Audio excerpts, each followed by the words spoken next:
How would you like to age in reverse at any age, and especially at 60 and beyond?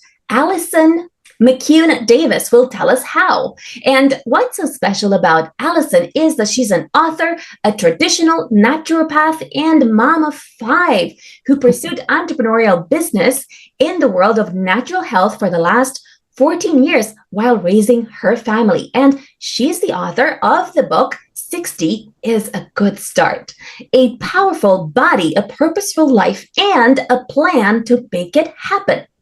And she advocates for reimagining life after 60 and inspires women to embrace aging at a time of opportunity, vitality, and purpose.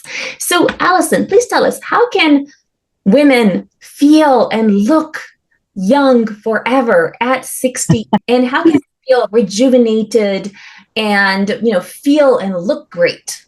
Heal Podcast with Lily Patashku shares longevity and anti-aging techniques to stay young forever, increase energy, overcome addiction, and live your longest, best life ever. Shared by world's most innovative, alternative, and traditional health thought leaders, healers, and doctors. Discover quantum healing strategies to heal your mind, body, and soul.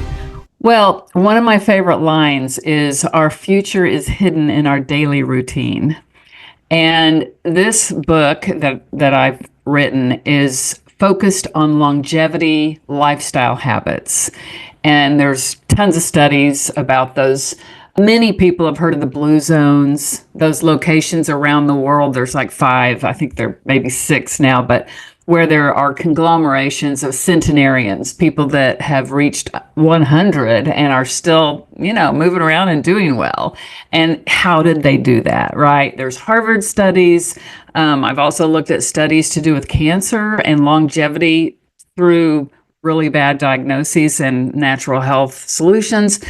And all of these different studies brought us to the same kind of core few lifestyle habits that we need to be employing. And it's never too late. So if you are, I'm usually talking to women in the second half of life. So you may be 60. I was 60 when I sort of got hit over the head with this whole concept. But 50, 70, beyond, or before, it's the same. These are important habits for really everybody, but they fall under 3 pillars, I'll call it, that I call body work, brain work, and world work. So your physical body, your brain, your mental, emotional, spiritual health, and then your outer world, which is basically your purpose and your relationships.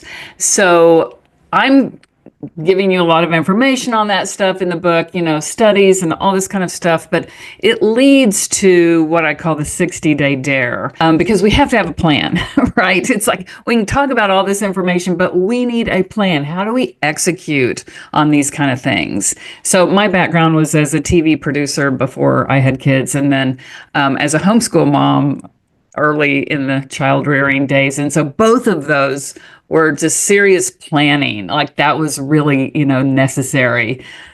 I say I'm a planner addict, I guess, but that's so I've created a plan for people to start to put these habits into their life 60 days at a time. And the reason it's 60, which also has to do with the title, 60 is a good start. So it's not just the age I was that I wrote the book, but it's also that 60 days is the minimum number of days to create a new habit. It could be more. It's somewhere in the 2 to 8 month period of time, depending on what the habit is. And it could be just a physical habit like walking every day, or it could be a thought habit. This is according to Dr. Caroline Leaf, she's a famous neuroscientist. She's written like 20 books and is seeing that in the brain cells, habit growth, which is really fascinating. But so that's kind of it in a nutshell. Thank you. So we've got now the title for your new book, which is 60 Plus and Fabulous in 60 days. There we go. There we go. Another one will have to happen. So tell us what would an entrepreneurial woman do at 60 plus to look 60 and fabulous and to feel absolutely fabulous as well. Well, and it usually does start with the physical because, we want to feel good, right? And look good, of course. But, it just depends on where a person is starting, and everybody is starting at a different point. I will tell you one of my favorite females to follow, like on Instagram, who is an entrepreneur and also just an incredible role model for getting fit late in life. And that's Joan McDonald. Her handle on Instagram is Train with Joan. She started at 70. She's now 78. She has like 2 million followers. And she was overweight, sick, on lots of medication. And finally her daughter, who's a health coach, just said, "Mom, come on, I'm going to help you, get healthy." And so it was just little bit by little. But she now is in incredible shape at 78. And so it's really inspiring. But I always say it's baby steps. And so for entrepreneurial women who are super busy, I get it. You are just trying to balance everything. And if you are raising kids still, add that into the mix. And that is why planning is essential. Like I even have a planner that goes with the book to plan your 60 days. You've got to be intentional. I mean, you have to be intentional about planning your year, planning your month, your week, and your day. And a lot of these things, they're just going to take 5 or 10 minutes to do. But if you're not thinking about it, and, another one of my favorite lines is environment triggers behavior. So, and that's what in these blue zones where these centenarians were, their environments just nudged them to do healthy things. Well, in America or any modern, first world country, we have a modern world. And so that means we're doing everything we can to be more comfortable. But we need to leave our tennis shoes out so we see them when we get up in the morning to go take that walk and not hidden in the closet. If we don't see it, so that's our environment triggering us to behave a certain way. We put the fresh fruit and vegetables in glass bowls at eye level in the fridge. Those are just, we put the water bottle out and fill another one up so we can just grab it while we're going about our day. So it's those little things that are key. Thank you. So give us an example of what kind of activities would a 60 plus woman who wants to be fabulous at any age, what kind of activities would she put in her calendar? And the reason I ask you this is because regardless of your age, illness really can kill your entire routine. Yes. So what do you need to do in order to kind of reverse or remove as many of your illnesses as possible? Because if you're ill, for example, for me, I'm only 43, but I suffered from migraines, sore throat, and cough for 10 years. And the reality is that during this time frame, my ability to work really diminished because all I was thinking all day was, how do I survive today? And my goal of the day was actually to watch a movie. Because I really suffered with migraine. The migraine, I would say you could pretty much do everything with the other stuff, with the sore throat and the cough and so on. But with the migraine, it made it really difficult to even, because I'm a creative genius. And like me, I'm sure there are millions of women who are exceptional at what they do.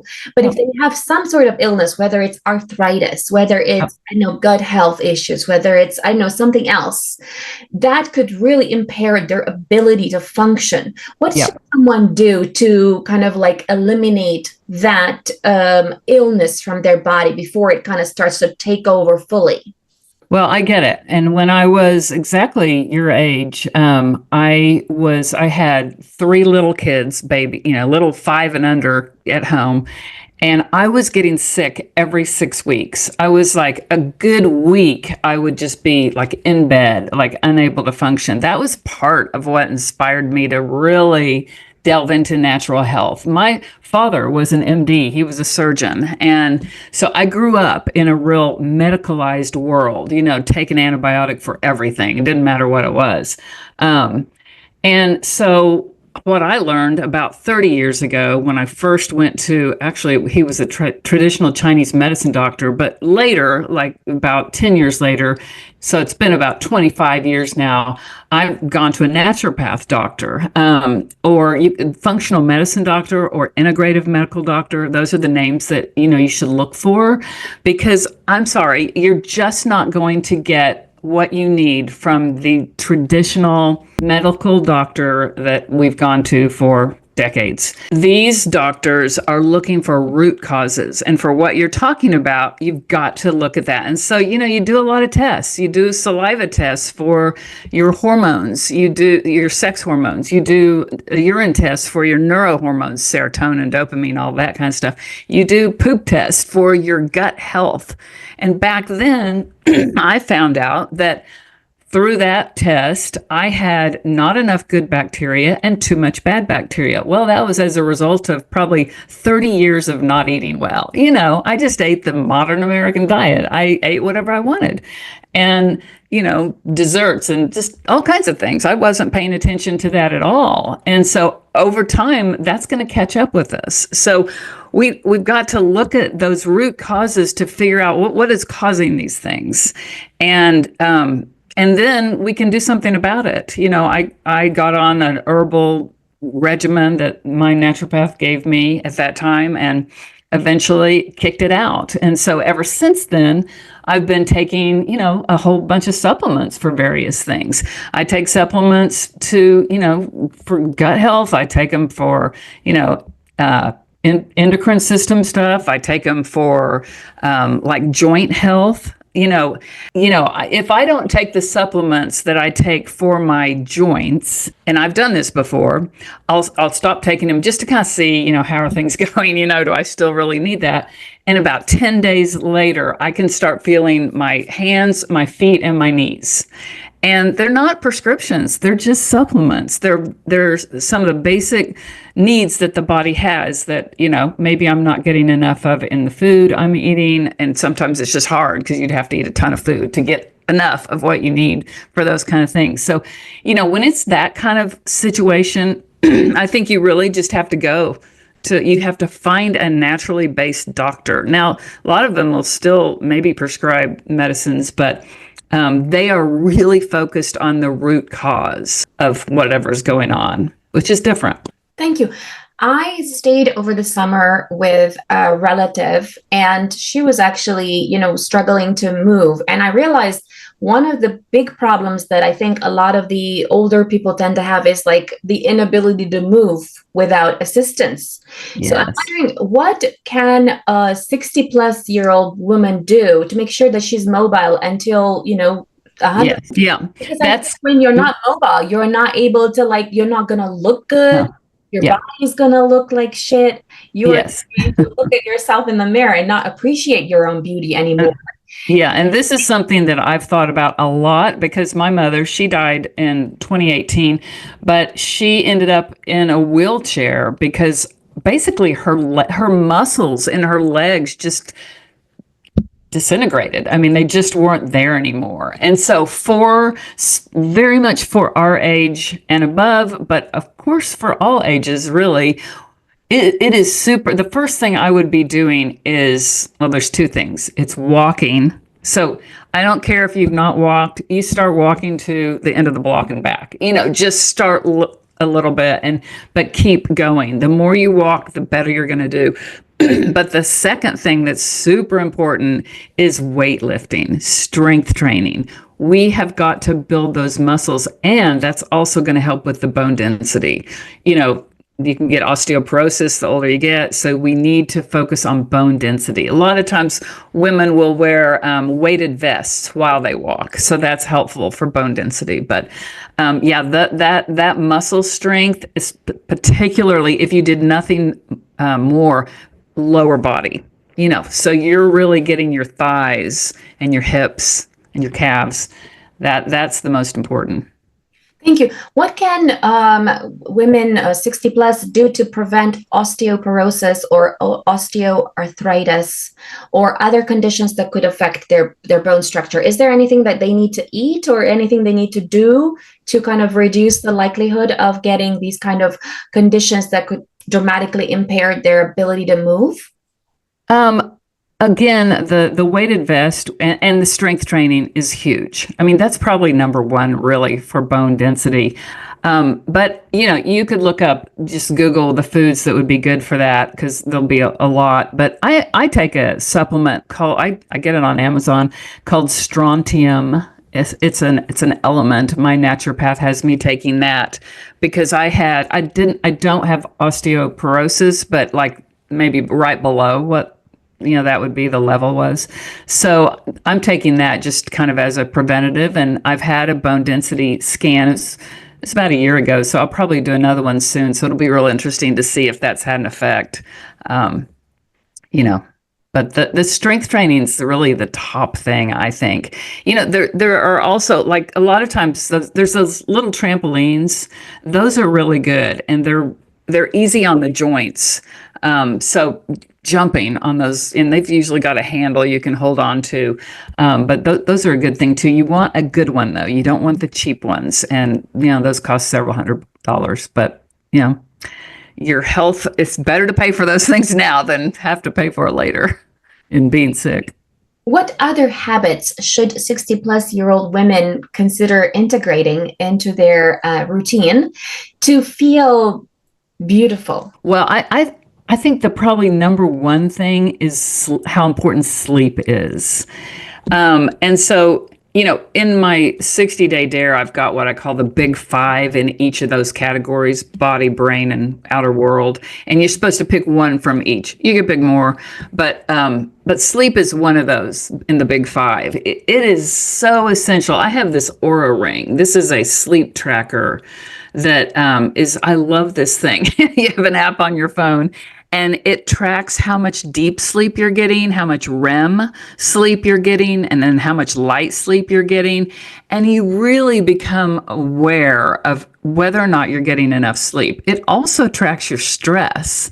So that's really important too, because stress, oh my gosh, stress is going to make everything worse. It may not cause disease, but it is going to push it along. It's going to push aging along. It's going to push any disease along. So it's super important to just take little bits of time here and there as you can to restore. So I think sleep would be huge. We should be getting 7 to 9 hours of sleep a night. I know that's rough for some people. And as we get older, we do lose our ability to secrete melatonin from our pineal gland. And that is what we secrete when it's time to go to sleep at night. So just going outside at sunset, putting your bare feet in the grass and watching the sunset, and then put some amber glasses on so you're not getting all the blue light from your phone or, the TV or whatever. Doing that over time can really kind of reset your circadian rhythm to help you get back into getting a good night's sleep. Super important. Thank you. Tell us, what can women do to prevent or to reduce the effects of postmenopause? Postmenopause. Yeah, because I think around 60, you'll have finished menopause, or maybe are you still suffering? I'm not so sure. No. I had early menopause. I had one doctor. I had my first child at 37 and my third at 42, and we adopted our last two. But because I went into early menopause, and the doctor said, I don't know if this is true or not, but I think it's possible having children later triggered an early menopause, which I thought that was kind of interesting. But yeah, for me, it was early. I just think all of these things, I think movement is really huge. And of course, a clean diet. I'm kind of the 80-20 mentality. Like, you want to have a great life. You want to enjoy your life. You don't want to just, not allow yourself anything fun and good. But, if you can major on the important things and just, like do 80, 90% really well and then go have a treat if you want to have a treat. Again, that depends on what's happening. Are you fighting an illness or are you in pretty good shape right now? Right. So if I'm fighting something, I don't want to do that. But, if I'm doing okay, then yeah, I can allow myself. Thank you. What other activities do you recommend women do after 60 to make sure that they, I don't know, they have maybe less wrinkles or they see themselves really beautiful in the mirror so that they feel energized and, full of vitality? What should they be doing? I mean, I think, your skincare is good. I like to put some collagen that is for skincare in my coffee. You can't taste it. I drink a coffee that's got a lot of minerals in it. By the way, we do need more minerals than vitamins because that's what we're mostly lacking in. So making sure you get minerals. I mean, you can get all your minerals by just putting say, quarter teaspoon of Himalayan pink salt into a cup of hot water. I call it salt tea, and just drink that. And actually, over time, you'll kind of get to like where you really want that. But yeah, I think I also like red light therapy, so I have this little light. It's about that size rectangle that I like to, I probably do 4 or 5 times a week, just on my face, closed eyes. It's like a 12-minute thing. So those are some of the things I like to do. But I'll tell you another thing that I think is super important at this age. And I mean, it might be the most important thing is to have a purpose that energizes you. Because what happens is women get to this point and they've just maybe raised all their kids and now they're out of the house. And so they have like the empty nest, or maybe they've been in a career for 30 years that, they just really worked their tail off. And now they're just sort of like, oh, I want something different. Or maybe I'm retiring, but there are statistics when people just retire without something else that they're going to focus on, they die sooner. So it's so important to have a purpose that really gets you excited to wake up in the morning. Maybe it's your grandkids, or maybe it's a new career. Maybe it's just an adjustment, a change. I have a section where, because I know so many people that are like, I don't know what I'm going to do. I don't know what I want to do. So I have a section where there's like 60 questions. You can answer a question each day in the 60-day dare, if that's where you are, to help you just sort of get into what would I like to do now with my life. It's really important. Thank you. Give us some examples of some case studies of entrepreneurial women, or I guess women in general, that have perhaps read your book or have done any of your courses or coaching, and how have they implemented the 60-day dare into their lives, and what impact has it had? Well, this book just came out in a couple of months ago. So, and right now in the book, it's like you can do the 60-day dare on your own. You can get a group of friends to do it with you, or you can do it with me. So currently I am building a program online where we will do it with you. And so it'll be like on an app, and there'll be a 60-day tracking. So some people like to do that on a paper planner. Other people like to do it digitally. And then we'll have a Zoom call every week, just an accountability Zoom call. Because there's another one of my favorite lines that is, we are the 5 people that we hang out with.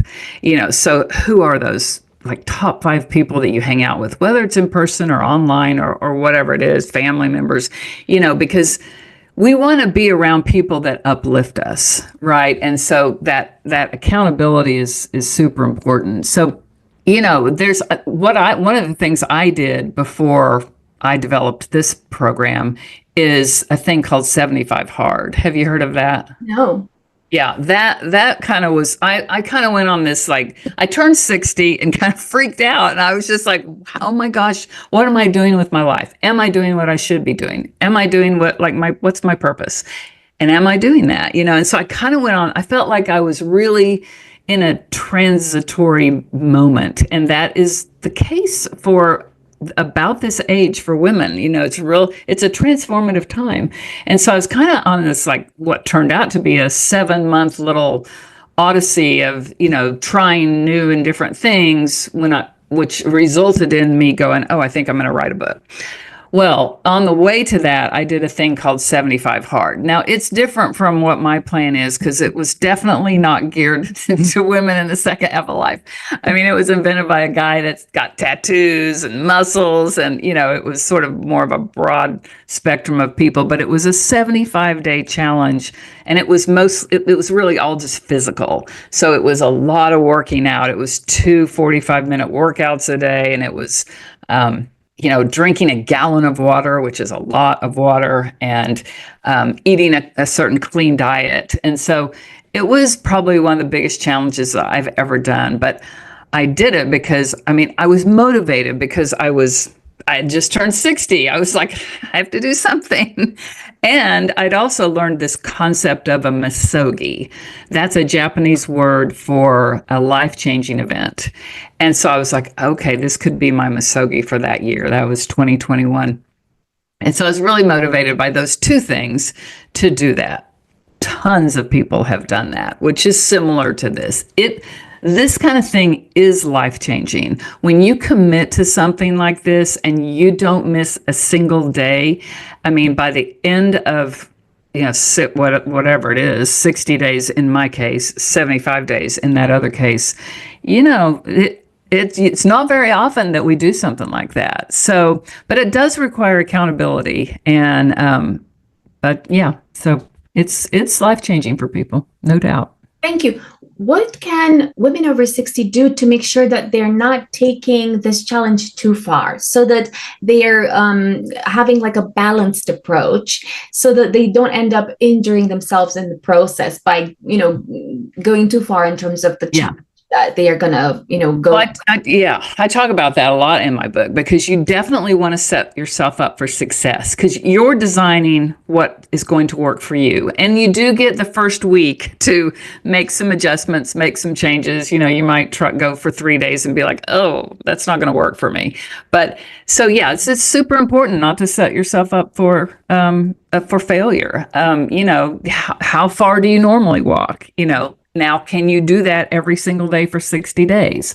You really just have to think about what's going to work for you. Do you have, 10 minutes at a certain time of day that you can sit and meditate? That would be one of the brain work, or meditate, pray, or do affirmations. Do you have, can you search out some kind of place to volunteer? That's in the world work part, which actually can really lead to purpose for a lot of people, if they're not sure what they want to do. So, it's back to intentionality, making a plan. Thank you. Tell us where entrepreneurs can find you and more information about your programs.